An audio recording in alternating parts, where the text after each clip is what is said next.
Este mes estamos trabajando muchísimo sobre el regalo de la vida. Hoy nos toca hablar sobre el tema levantar la voz por los que no tienen voz. Levantar la voz por los que no tienen voz. ¿Quiénes son esas personas que no tienen voz? Son los que todavía no nacieron, los que están en el seno materno. Hoy como iglesia vamos a estar hablando sobre este tema, de que la voz debe ser levantada por la defensa de esos niños que todavía no nacieron. Este mes se desató una guerra espiritual y humana. Va a seguir por 2 meses más un fuerte mover donde se está queriendo legalizar el aborto. Y quiero hablar sobre este tema en esta noche titulándolo Levantemos la voz por los que no tienen voz, por los que no pueden ser oídos. El libro de Proverbios es un libro que está caracterizado por la sabiduría. Cuando hablamos del libro de Proverbios, hablamos de la sabiduría. Toda la Biblia es sabiduría pura, pero el libro de Proverbios se destaca con diferentes distinciones sobre lo que es la sabiduría. En el capítulo 31, Dios habla de una mujer virtuosa, de cómo es, cuáles son las características, cómo se define una mujer que es virtuosa para Dios. Y esta mujer virtuosa, en el verso 8, Dios dice que levanta la voz por los que no tienen voz. La mujer virtuosa de la que Dios habla es aquella mujer que levanta su voz por los que todavía no nacieron. Defiende los derechos de los desposeídos. La mujer virtuosa a la que Dios hace tanta referencia, continuamente levanta la voz por los que no pueden hablar, por los que son desposeídos. Así considera Dios a esta mujer. Y cuando hablamos este tema tan delicado, como es el tema de poder tener un aborto legal, yo digo que nosotros como iglesia no estamos en contra de nadie ni de nada. Cuando hablamos de este tema es porque defendemos la vida. Yo no levanto una mano diciendo estamos en contra de. Yo digo estoy en favor de la vida. Vengo a hablar este tema para crear conciencia, para levantar el nivel de educación en cada uno de nosotros. Levanto la mano diciendo defiendo la vida. Y eso quisiera que como iglesia hagamos. No salimos a pelear con nadie, salimos a defender la vida. Defendemos los derechos de los que no tienen la posibilidad de hablar. Somos como esa madre o esa mujer virtuosa que dice el Señor en la palabra, que es la que levanta la voz por los que no tienen voz, por los que no nacieron. Y en esta noche yo quisiera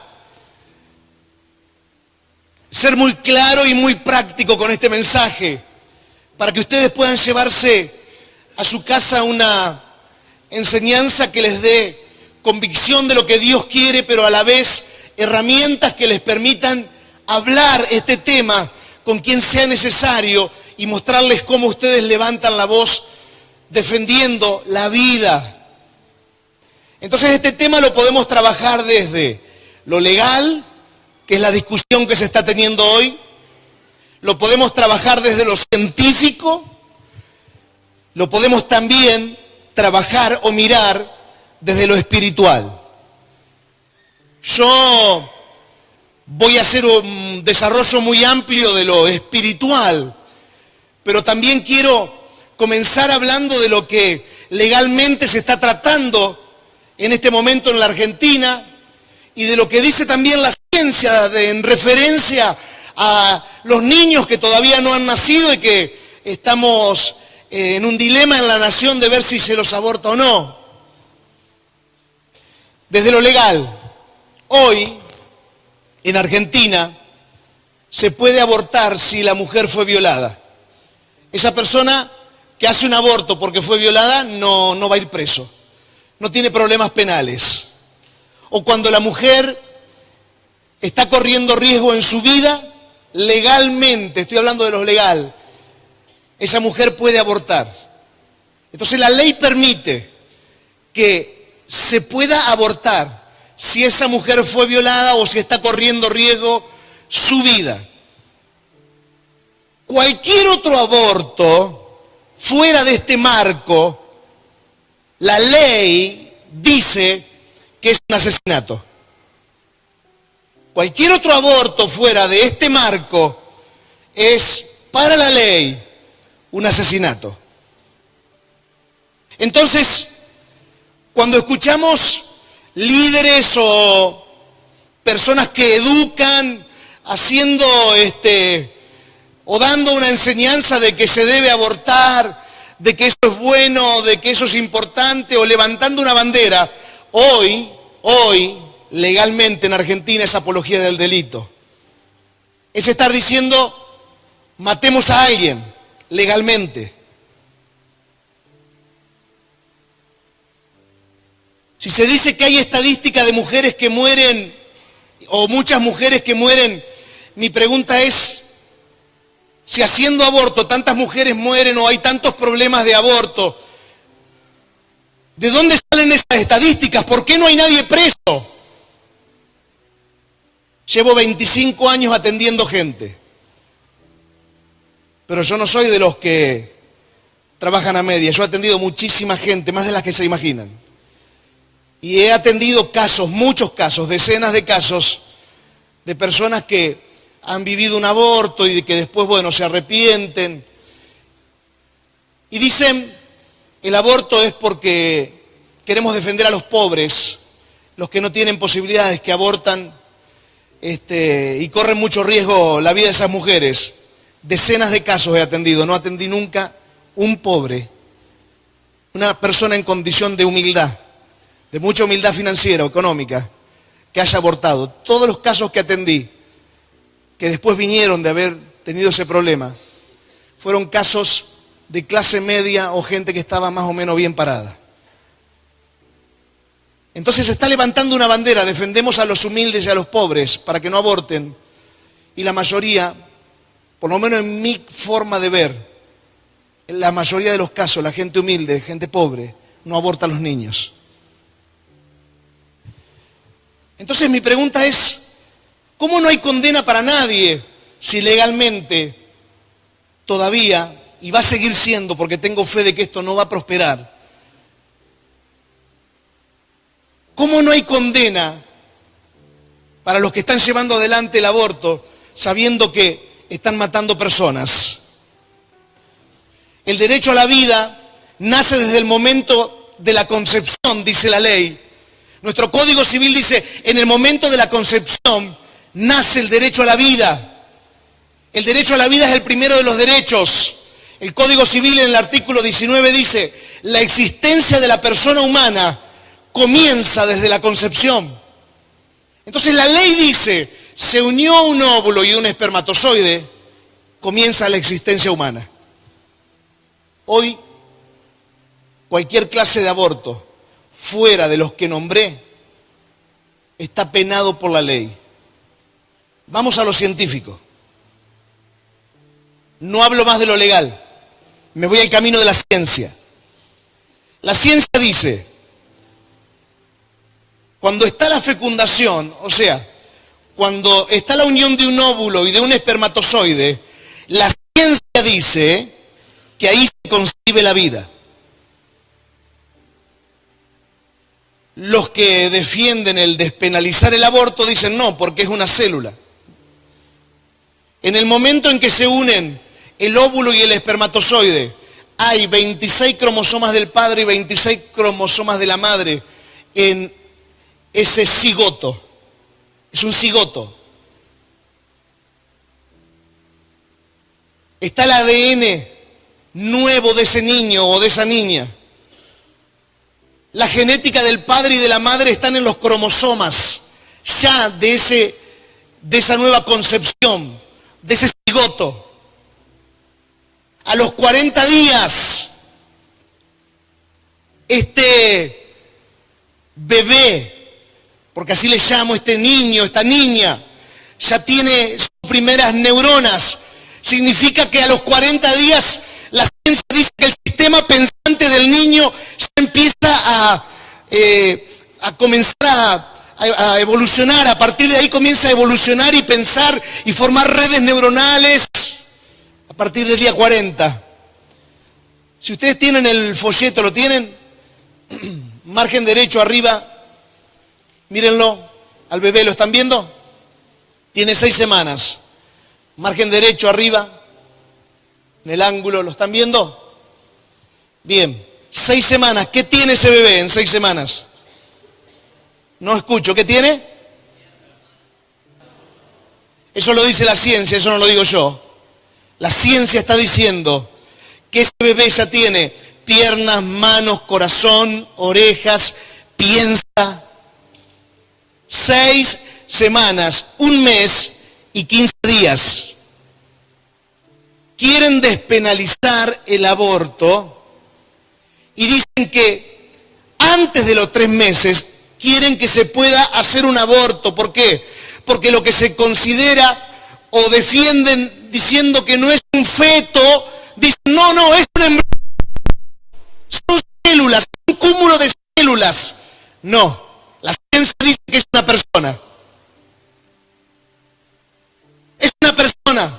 Primero es un cigoto, luego es un embrión, se llama así. Luego es un feto, es una persona. Desde el día 0. Ahí comienza la vida en él o en ella.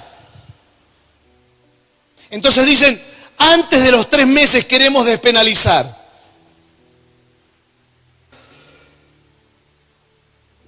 Hacer desaparecer a una persona. Me voy de la ciencia, me voy a lo espiritual.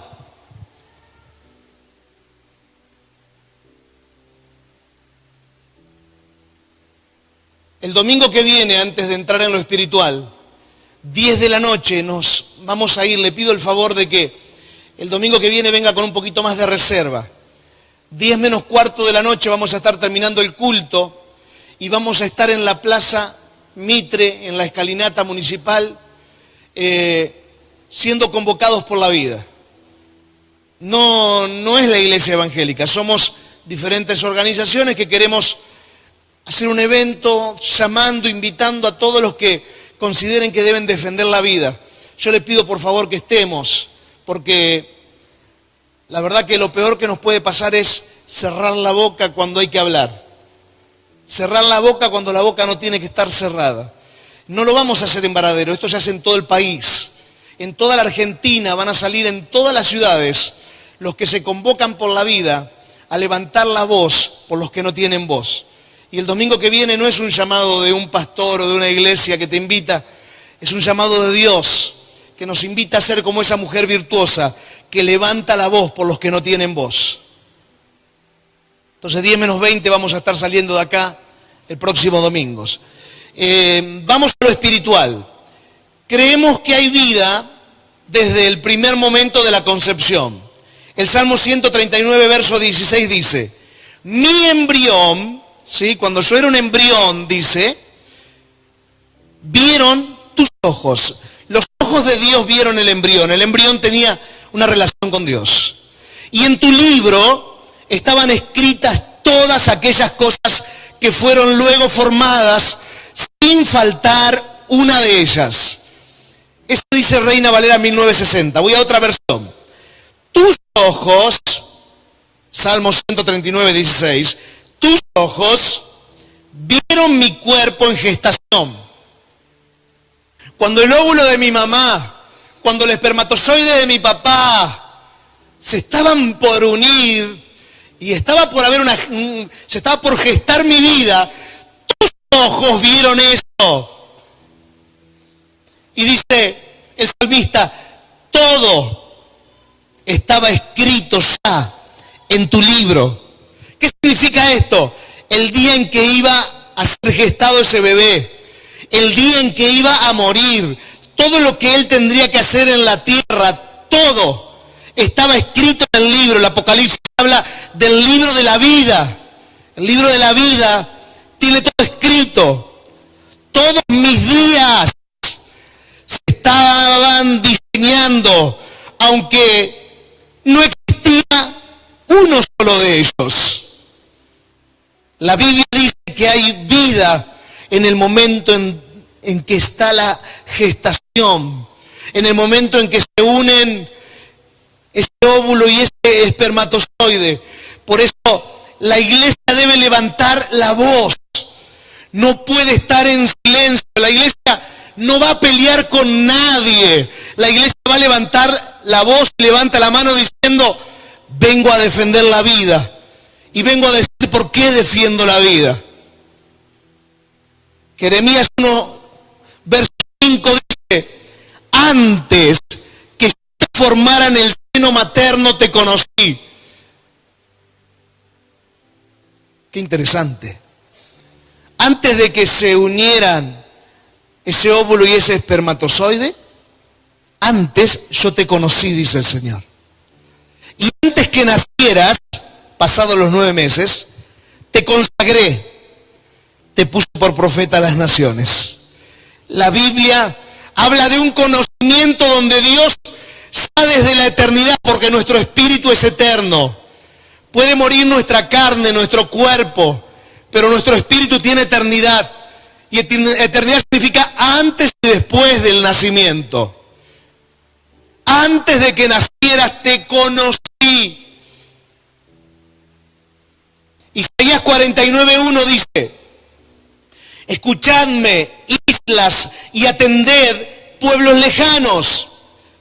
El Señor me llamó desde el seno materno, desde las entrañas de mi madre, mencionó mi nombre.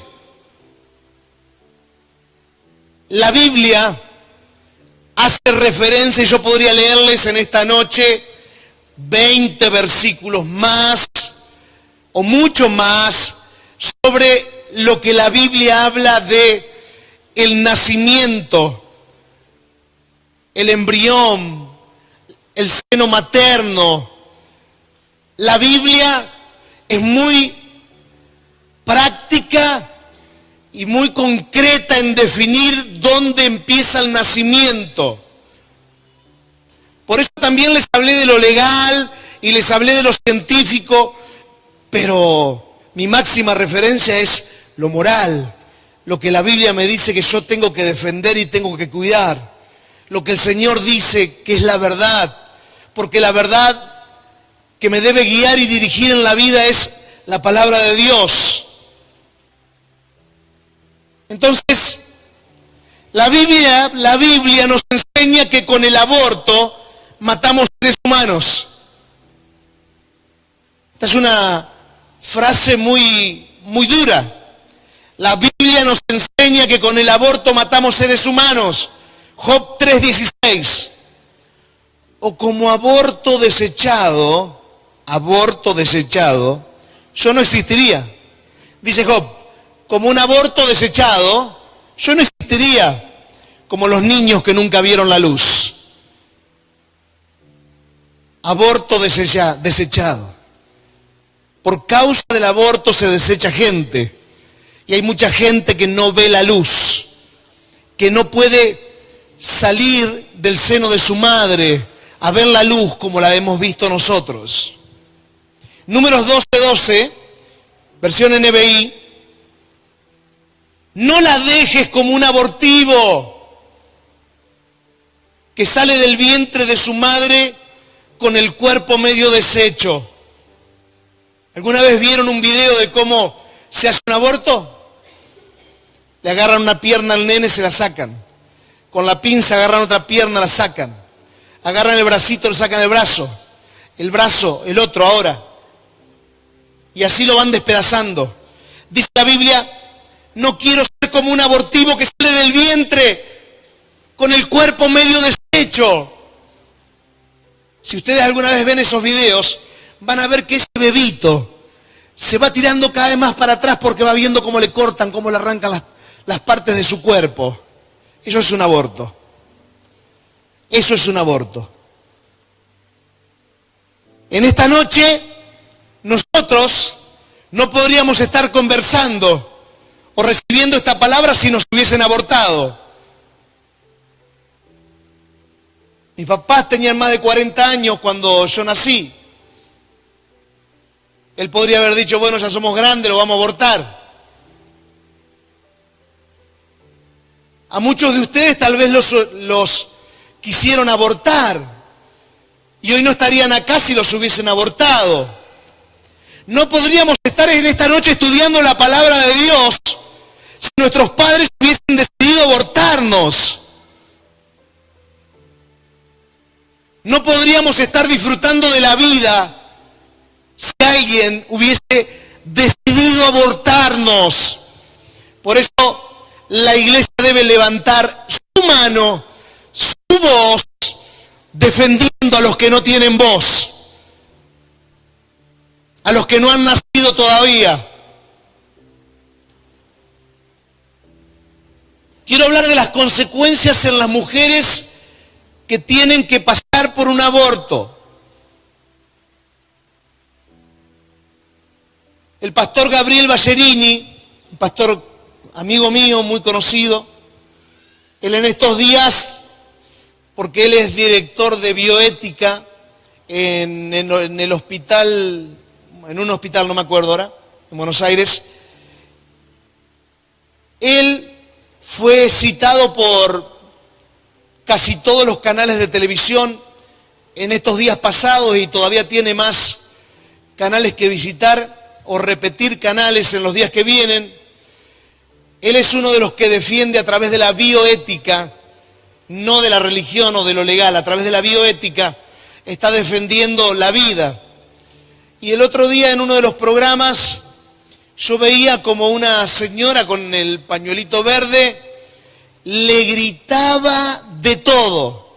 Y yo decía, Señor, dale paciencia a Gabriel. Le decía cualquier clase de barbaridades gritándole en la cámara. Todos estábamos viendo eso. Y ella decía, porque a mí no me quedó ninguna consecuencia psicológica. Y yo digo, pero si lo único que falta es que lo mate. Porque las cosas que le gritaba y le decía, estaba desaforada esa mujer. En el canal de televisión, si estaban solos, ¿qué pasaba? Porque yo hice aborto, dice, y yo no tengo ninguna clase de consecuencia. Cuando una mujer aborta, le quedan consecuencias psicológicas.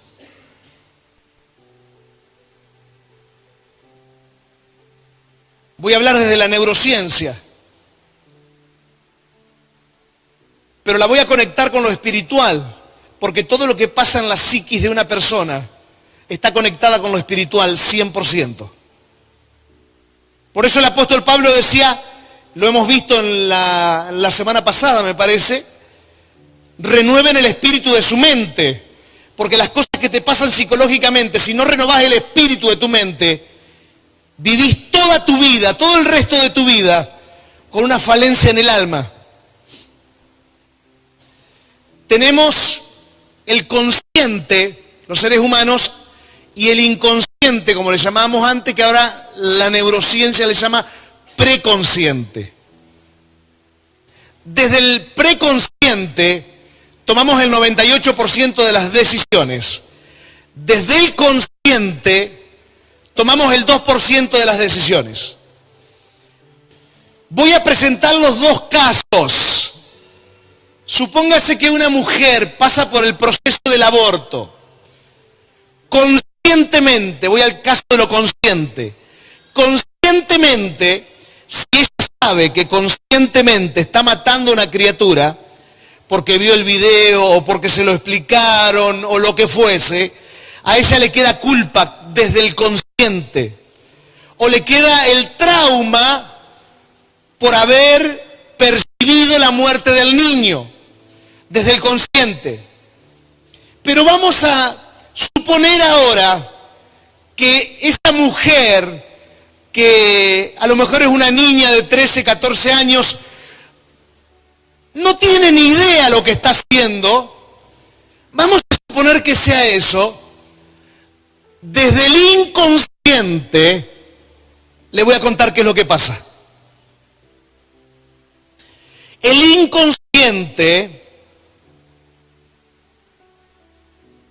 es el que se conecta con la memoria de cada uno de nosotros. Todas las experiencias que tenemos en la vida, en la corteza cerebral, quedan imágenes de la memoria de lo que hemos vivido. Todo lo que vos viviste te queda en tu memoria. Memoria a largo plazo, memoria a corto plazo, en fin, todo te queda como información adentro. Tu corteza cerebral tiene redes que están conectadas con imágenes que no te las podés sacar. Por eso el apóstol Pablo decía, la concupiscencia, él decía, las imágenes de las cosas que hicimos en el pasado, seguirán estando siempre. Se pueden reformar a través de conversaciones, es verdad, pero la imagen siempre va a estar.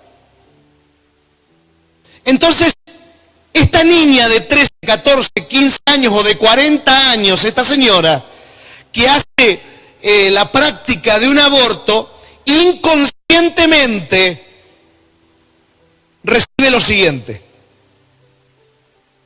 Todos los sentidos se conectan con el inconsciente. Los sentidos son el oído, el olfato, la vista, el tacto, el gusto. Todos se conectan con el consciente y con el inconsciente. Pero estoy hablando del inconsciente ahora. Nuestros oídos están acostumbrados a escuchar. Yo ahora estoy escuchando el ruido del aire acondicionado, porque estoy acostumbrado a escucharlo. Estoy escuchando el piano conscientemente, pero mis oídos están escuchando mucho más lejos que estas paredes, porque los oídos no solo oyen lo que yo estoy acostumbrado a escuchar. Ustedes están escuchando la voz que sale por los parlantes conscientemente, pero inconscientemente están escuchando muchas cosas que pasan alrededor de ustedes y también están escuchando cosas que pasan adentro. Cuando esa mamá está haciendo el aborto, está escuchando los gritos del nene. Inconscientemente está oyendo lo que le está pasando a ese nene, que grita, que se va para atrás. La mamá lo está escuchando. El olfato, voy a trabajar sobre dos sentidos nada más. El olfato, si vos vas a un lugar donde están haciendo comida, vos vas a sentir un olor rico a comida, porque estamos acostumbrados a sentir a través del olfato el olor a la comida. Yo puedo sentir acá olor a perfume de los aparatitos que largan aroma, porque estoy acostumbrado que entro a la iglesia y se siente ese olor a perfume. Y así en cada ambiente, conscientemente sentís, olfateás los olores. Inconscientemente, cuando esa nena de 13, 14, 15 años o esa señora de 40 está haciendo el aborto, inconscientemente está oliendo el olor a sangre de ese bebé que está perdiendo sangre, porque lo están despedazando. Todas estas cosas que los sentidos conectan con el inconsciente quedan en la memoria. Y aunque pareciera que no pasó nada, en el registro de la memoria quedan imágenes de la muerte de la criatura, inconscientemente. Y aparte, por el instinto materno que tiene una mamá, que tiene una mujer, el cuerpo está entendiendo que está muriendo algo. Una persona, algo adentro de ella se está muriendo, se está desapareciendo. Es imposible decir lo que muchos dicen, que no quedan secuelas psicológicas. Y lo que muchos nos preguntamos o decimos es, en vez de ir por este camino que es tan complejo, el de matar a los niños, y que trae tanta maldición a una, ¿por qué no mejoramos el sistema de adopción, por ejemplo? Que adoptar a los niños sea una opción fácil para los futuros padres y segura para ellos que van a nacer. Hoy para adoptar un niño tenés que estar 5 o 6 años con suerte. ¿Por qué no mejoramos, en vez de cambiar la ley para matarlos? ¿Por qué no mejoramos la ley de la adopción? Y bueno, y si no lo quiere tener, que puede ese niño ser adoptado. ¿Cuántos niños adoptados hay? ¿Cuántos? ¿Cuántos padres que no podían tener niños, que son padres altamente felices porque pudieron adoptar un nene? Pero hay minoría de gente que puede tener esa posibilidad porque no hay un sistema fácil de adopción en nuestro país. Y otra cosa que digo es, porque no es cuestión de entrar en polémicas con esto, solamente cuestión de educar para que levantemos la conciencia. ¿No se escucha la opinión de los padres, por ejemplo? El chico que deja embarazada a la nena, la opinión de él no vale ante estos casos, que solamente se cuida o se respeta a la mujer por lo que se está pidiendo. Hubo un caso que contó Elisa, que no pasó en Argentina, que una mamá tenía un hijo adolescente, que este muchacho deja embarazada a su novia, y cuando la deja embarazada, lamentablemente ocurre de que el muchacho perdió la vida. La mujer tenía un solo hijo, y la mujer le suplicó a la chica de que no abortara, pero la chica abortó igual. Y la única posibilidad de trascender por la pérdida de la vida de su hijo era en ese otro bebé que estaba viniendo. Y el bebé no vino. Entonces, hay muchas injusticias cuando se trata de simplificar algo. No es simplificar para matar. Pero quiero que tengamos en cuenta que para el Código Civil, un aborto es matar. Para la ciencia, un aborto es matar. Para la Biblia, un aborto es matar. Ya no hay más libros que se puedan abrir. No hay más explicaciones que se puedan dar. Conclusión del mensaje. En el Génesis, a un grupo de personas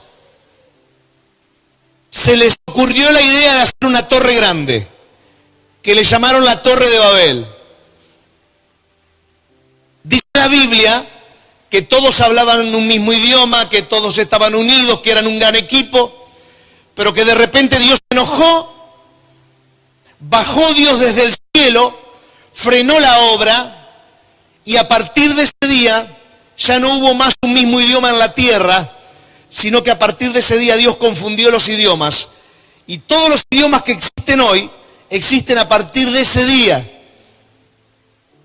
¿Por qué se enojó Dios? ¿Porque ellos querían hacer una torre que llegue al cielo? Imposible, no lo iban a lograr. Se enojó porque estaban unidos y tenían pensamientos malos. Se puede haber enojado un poco por eso. ¿Saben por qué se enojó Dios? Porque en la parte más alta de la torre tenían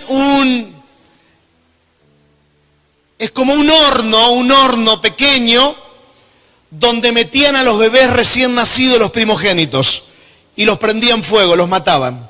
Se los entregaban al dios Moloch.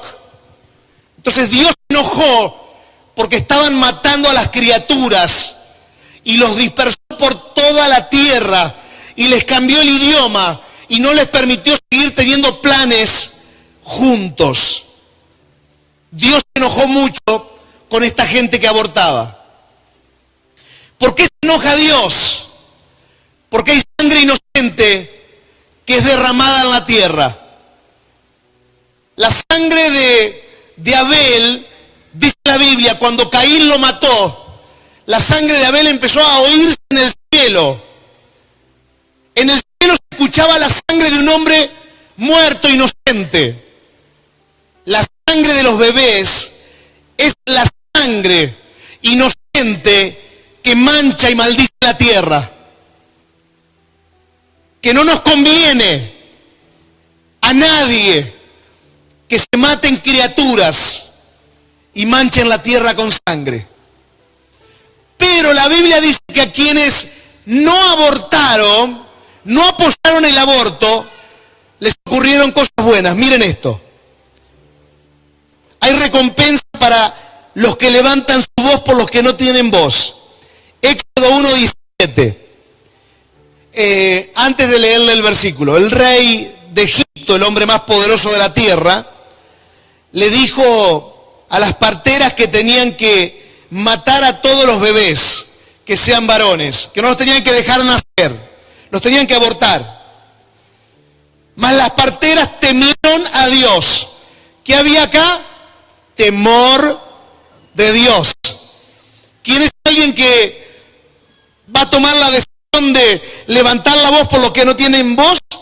Es el que tiene temor de Dios. La persona que teme a Dios, porque ellos temieron a Dios, y dice, y no hicieron como les mandó el rey de Egipto, y daban la vida a los niños. El rey le dijo, van a abortar a todos los varones. Ellas dijeron, tememos a Dios, no te tememos a vos. Y porque le temían a Dios, no hicieron ni un aborto. Y dice la palabra de Dios, versos 20 y 21, y Dios hizo el bien a las parteras, las bendijo. Y el pueblo se multiplicó y se fortaleció en gran manera. Y las parteras, por haber temido a Dios, Él les hizo casas. Dios les hizo casas. Dios las bendijo. Dios bendice a quien levanta la voz por los que no tienen voz.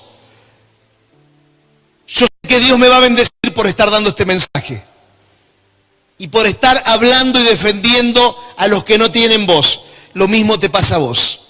La Biblia muestra las consecuencias de quienes no defienden a los niños que están por nacer y muestra las consecuencias de quienes sí lo defienden. Y podríamos buscar muchos más versículos. Cierro el mensaje diciéndote esto. La ley dice que por una violación se puede abortar. Conozco gente que nació de una violación y hoy son excelentes personas. Unas maravillas de personas. Que la ley diga que se puede abortar no quiere decir que Dios diga que se aborte. ¿Me están entendiendo? Defendamos la vida. Levantemos la voz por los que no tienen voz. Y Dios nos va a bendecir. Amén. Te invito a cerrar tus ojos.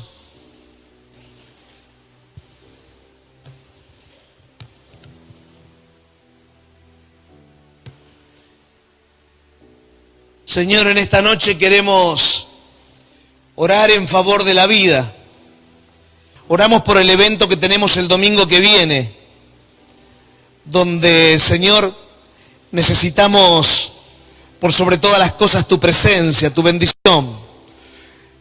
Necesitamos que tu Espíritu Santo sea el que nos dé, Señor, una voz y una luz especial en este día para hacer oír en el mundo espiritual y en el mundo terrenal una voz en favor de los que no tienen voz. Queremos ser como la mujer virtuosa que levanta la voz por los que no tienen voz. Queremos ser esa persona, así como lo fueron las parteras en Egipto, que no permitieron, Señor, matar a los niños. Pero no porque nos hagas el bien, sabemos que esa es la consecuencia. No porque nos hagas casas, como dice la palabra en el libro de Éxodo, sino por temor a ti, a tu presencia. Levanta el temor a través del levantamiento de conciencia, del levantamiento, Señor, en nuestra vida de el conocimiento de lo que significa esta temática. Levanta en nosotros el temor hacia ti, Señor. Levanta el temor, Señor. Produce, Señor, en esta iglesia y en esta ciudad, una iglesia, una ciudad con temor a ti, Señor. Porque no es, Señor, esto una ley que se quiere aprobar para profundizar, Señor, sobre algo bueno para nuestra nación. Es una ley que quiere, a nuestro entender, desde la ley, desde lo científico, desde, Señor, lo espiritual, es una ley que mata. Levántanos la conciencia y el temor hacia ti, Señor, para que siempre estemos defendiendo la vida, para que siempre estemos levantando la voz por los que no tienen voz, Señor. Pedimos perdón por todos los asesinatos en la nación argentina. Pido perdón por la sangre derramada en Argentina de niños inocentes. Pedimos tu perdón, Señor. Pedimos el perdón sobre esta nación, que Argentina sea lavada con la sangre del Señor Jesucristo. Que Argentina sea lavada de toda contaminación, de toda maldición. Señor, libra a esta nación de la falta de temor hacia ti, Señor. En el nombre de Jesús te... Y comenzar ahora a decirle al Señor, Señor, levanta en mi vida el temor hacia ti, la reverencia hacia ti. Pedile eso al Señor.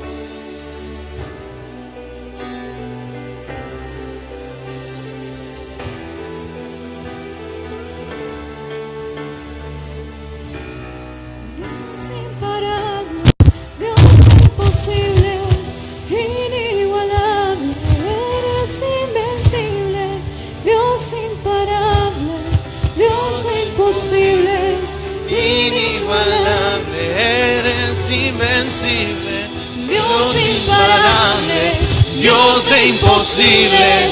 Inigualable, eres invencible, Dios imparable, Dios de imposibles. Inigualable, eres invencible, no tengo temor en mi corazón.